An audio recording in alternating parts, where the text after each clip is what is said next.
Biology. Biology. Biology.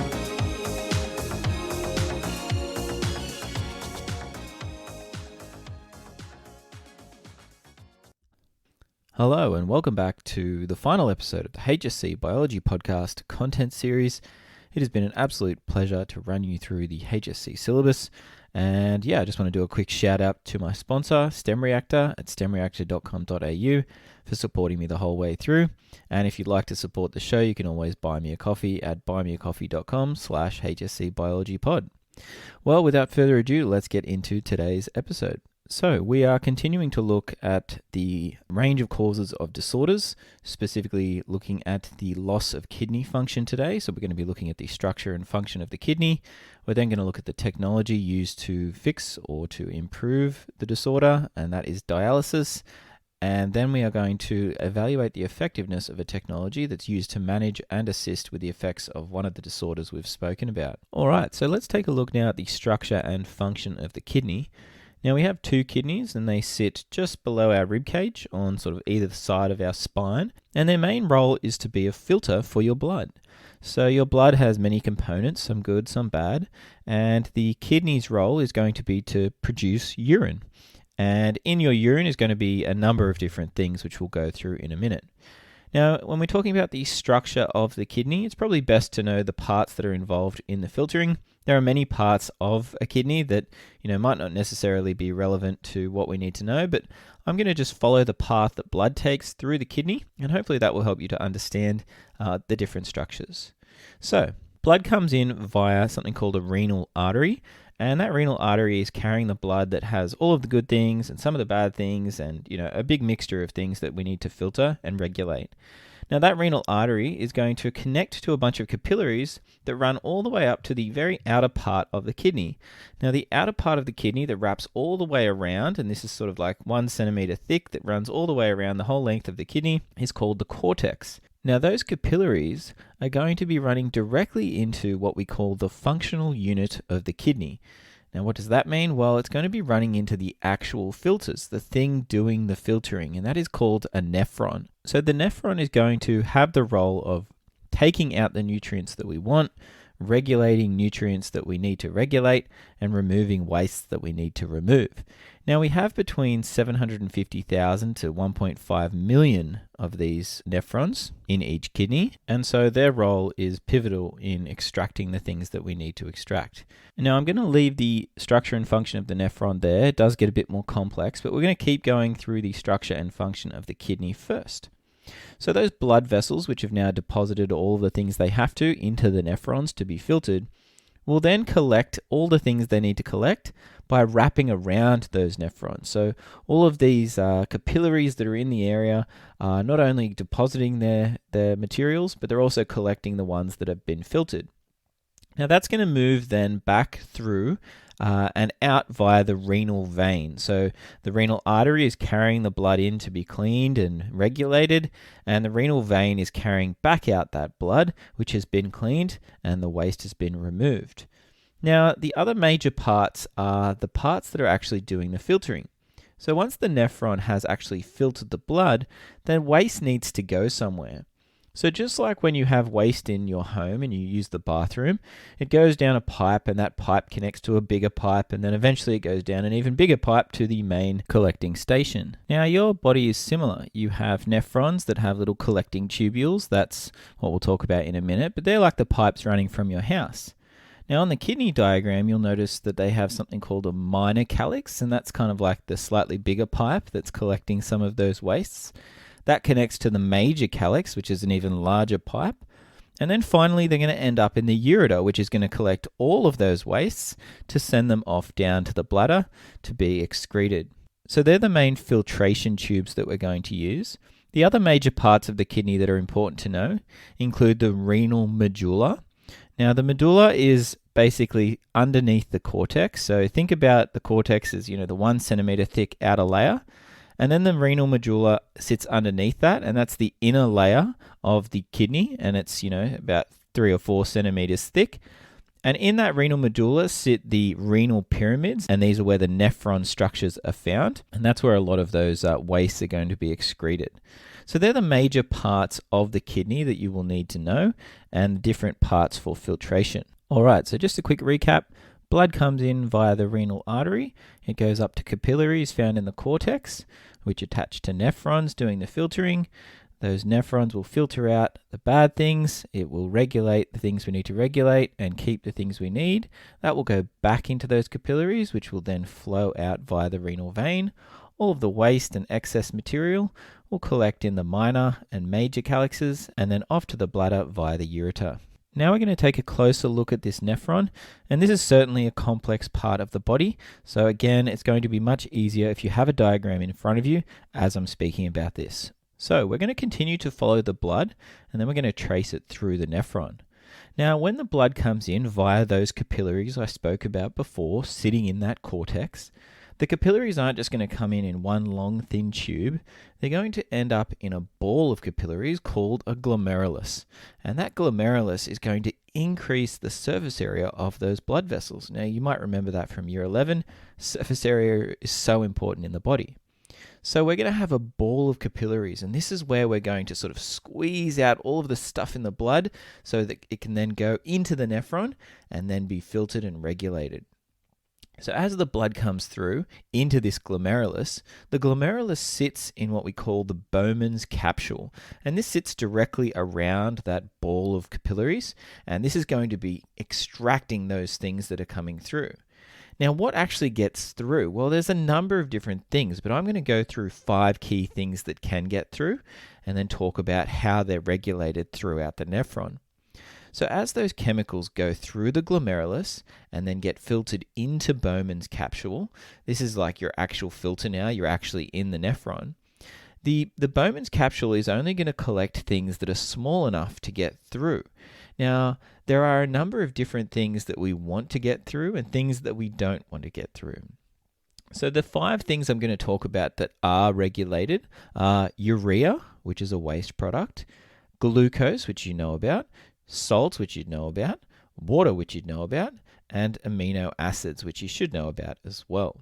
So those 5 key ingredients are going to be filtered into the nephron via that Bowman's capsule. Now, things that are too large to get through that capsule will continue on in the blood, and these things include red blood cells and proteins. So we're not going to get rid of them, we don't want to, we want to keep them anyway. So those 5 chemicals we just spoke about that are now filtered into Bowman's capsule are going to move through 4 main parts of the nephron. Now I'm going to go through each of the names of the parts first and then explain what they do. The first one is called the proximal convoluted tubule, and proximal just means closest to or near to. And this sits in that cortex, so the outer part of the kidney. Now the next part of the nephron is called the loop of Henle. And this is where the nephron kind of goes down a big slippery slide that dips all the way down into the medulla. You remember me talking about the medulla as the inner part of the kidney? Well, this nephron dips down into that medulla, which is very important. We'll talk about why in a minute. And then goes all the way back up to the cortex again to attach to the distal convoluted tubule. And this is very similar to the proximal one. It's just further away. Again, a bunch of different things happen here. Now, all of that is connected to the collecting duct. Now, you remember me talking about your bathroom at home having a pipe that sort of collects that waste to send it off? Well, this is the collecting tubule. This is where all of that waste material and regulated stuff is going to go via the collecting tubule. So once again, we have the proximal tubule, the loop of Henle, the distal tubule, and the collecting duct. So let's now follow those 5 key ingredients through each of those steps. So the proximal convoluted tubule is where all 5 of our ingredients now sit. But we want to get back as much of the good stuff that we can. Now, what are the really good things in our blood that we really need from those 5 chemicals? Well, I spoke about glucose and amino acids. Now, would we want to get rid of those? Well, no, we wouldn't. We want to keep our glucose because that's used for respiration. We want to keep our amino acids because that's going to be used to build proteins, which, is going to make us who we are. So we want to get back around 100% of that stuff in the proximal convoluted tubule, and that's what we will do. We're going to collect or reabsorb those chemicals. Now, where are they going to go? Are they just going to go back into the kidney? No. If you remember me talking about those capillaries that wrap around the nephron, they're going to be reabsorbed back into the blood, and then they're going to leave via that renal vein, as I said before. So those chemicals, glucose and amino acids, are going to come out in that proximal convoluted tubule. Now, some salt and water get regulated here, but very little. The next part is where most of the salt and water is going to be moving around, and that is the loop of Henle. So as those three key ingredients that we have left now, urea, water, and salt, move down into the loop of Henle, the loop of Henle, as I said before, is sitting in the medulla. And the medulla is basically a very salty environment. Now, when you have excess salt in an area, water is going to want to equalize that. Nature hates a gradient. And so the water on the way down on the loop of Henle is going to be leaving passively through the nephron walls and back into the blood. So we're going to be collecting some of that water back. Now we're going to be left with some regulated water. We've still got our salts that I spoke about before and our urea at this point. And so as that material now moves back up the loop of Henle, salt actually leaves and is pumped out through that ascending limb, or going back up, the limb that goes back up. And so salt is pumped out. Now, why is salt pumped out? Well, that creates that salty environment, and that helps to reabsorb that water. So now we have a slightly regulated amount of salt and a slightly regulated amount of water, and we're left with, more urea than anything at this point, which is good because that is our waste product. Now, as the urea and salt and water moves up back into that distal convoluted tubule, we're now back up in the cortex. Now, in the distal tubule is actually where we'll do the finer regulations. So this is where we're actually going to extract the salt at a specific level to ensure that our blood pressure actually stays correct. So this is actually where that happens. So we will once again actively pump salt out to create a saltier environment, and then this will extract the water that we need to. And so if you have more salt and water in your blood, you have higher blood pressure.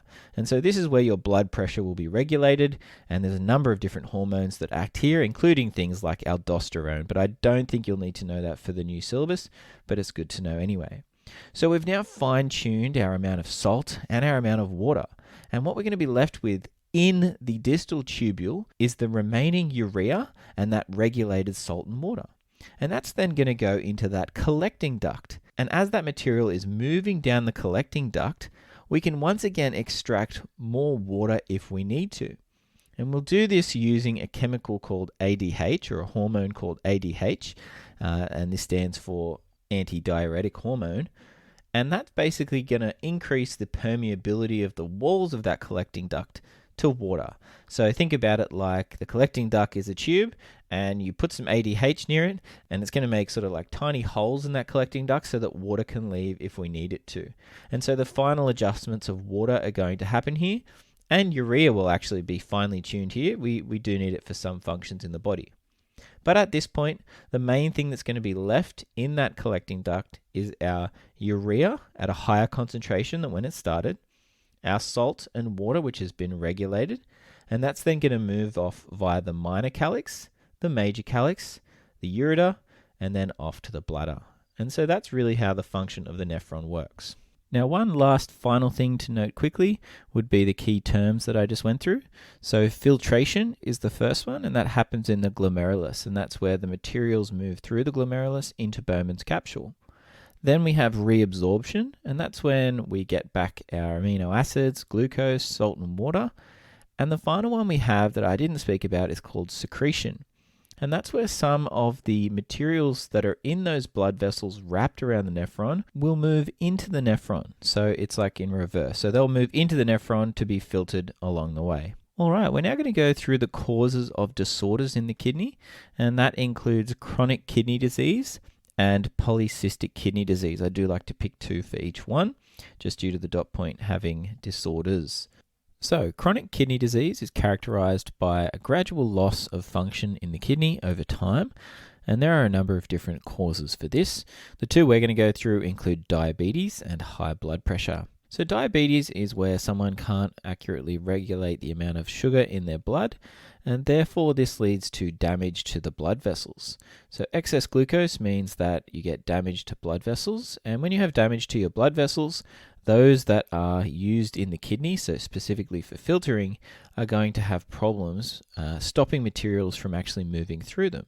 So when the blood gets into those nephrons, what happens is the damage causes excess materials to be filtered into the kidney, causing more damage. So those things are like proteins. Now, as well as this, it causes the narrowing of the blood vessels, so less material can actually make it to those nephrons.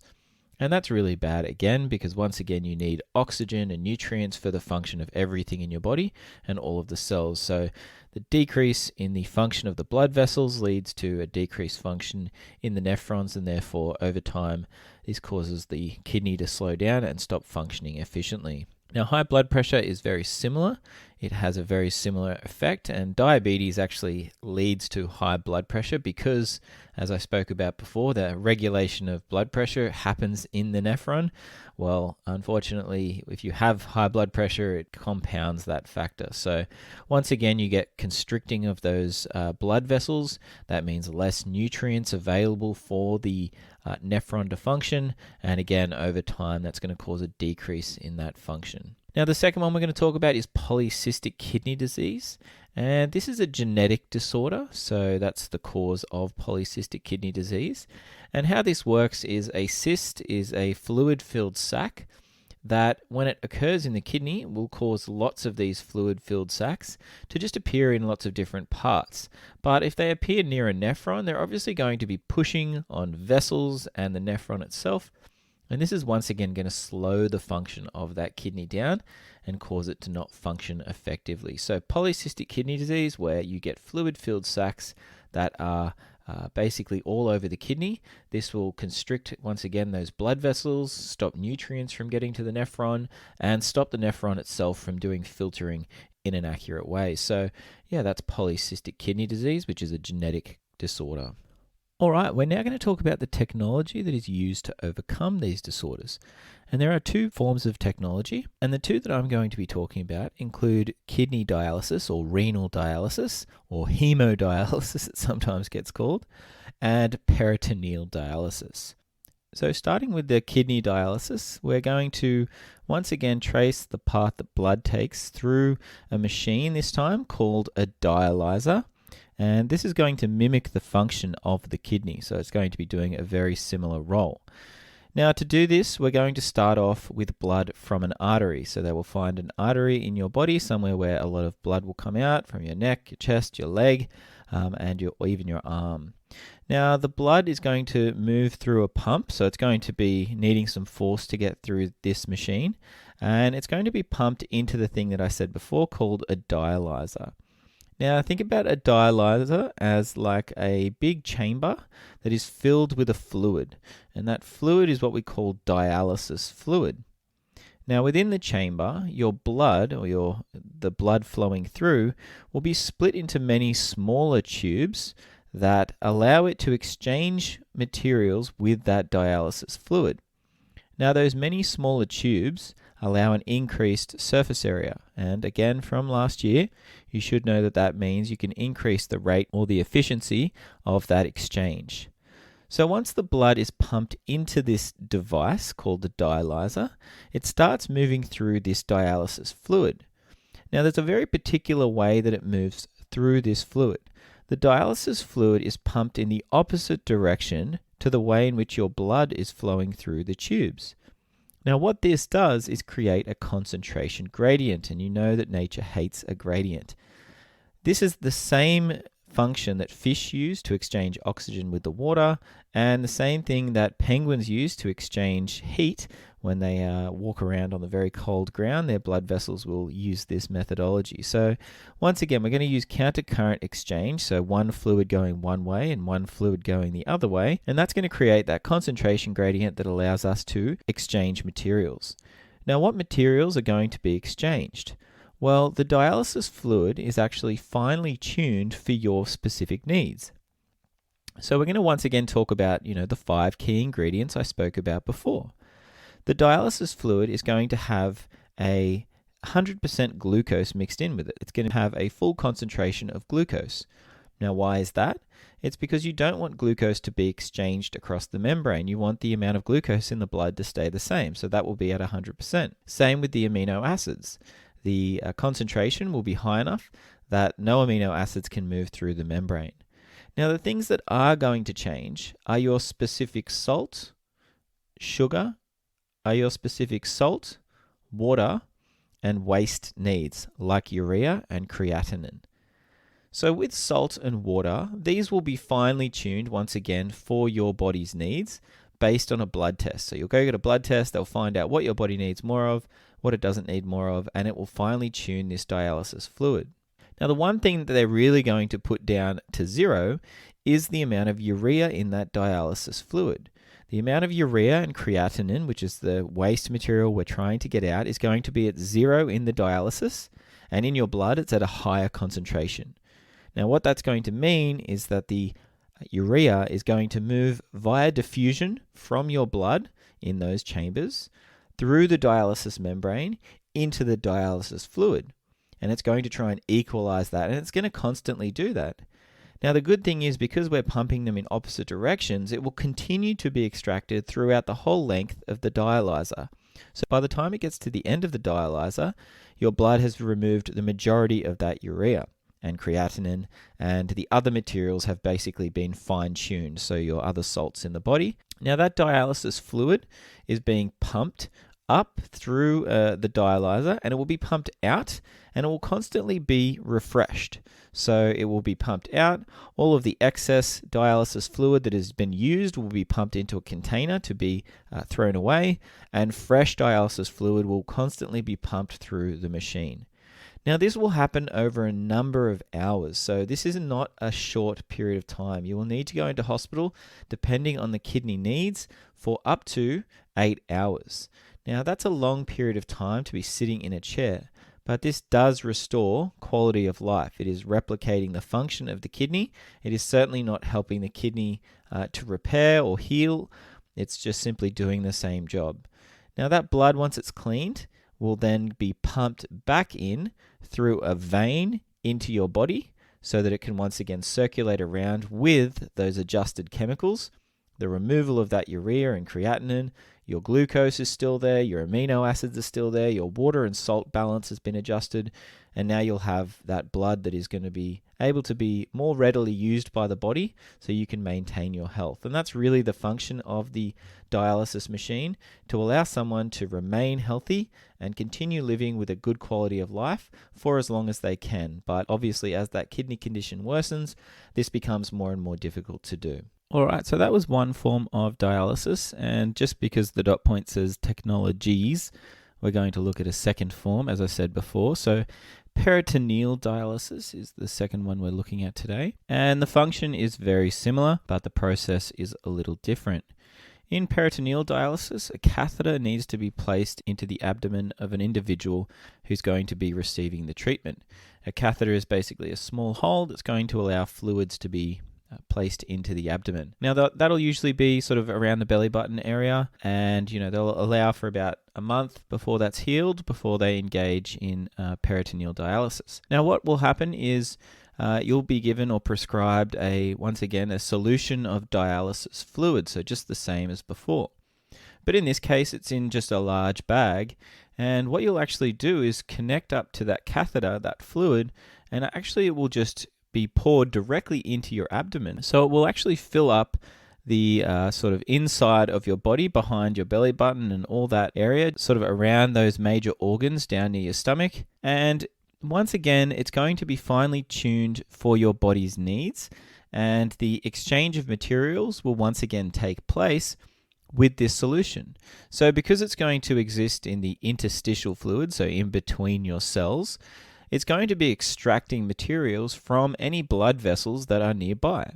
Because of the concentration of water, salts, and waste, you're going to once again lose that urea and creatinine into the waste, and it's once again going to be filling up in your stomach and equalizing that gradient. Now, this can take a long period of time, similar to the dialysis machine, up to 6 to 8 hours. Now, as that fluid has been poured into the abdomen, simply by gravity, so it's just flowed into the abdomen, The way in which it's extracted is the bag is simply placed down lower than the initial catheter height, and this will cause the liquid to simply drain out, and that exchanged material that has gone into that dialysis fluid will now leave the body. And so this is a technique that can be used more at home. It doesn't have to be in a hospital, and it certainly can, once again, restore the quality of life of the individual by removing those wastes from the body. The bag is then disconnected, and the waste material is thrown out, and once again, a blood test will need to be done for the next treatment cycle.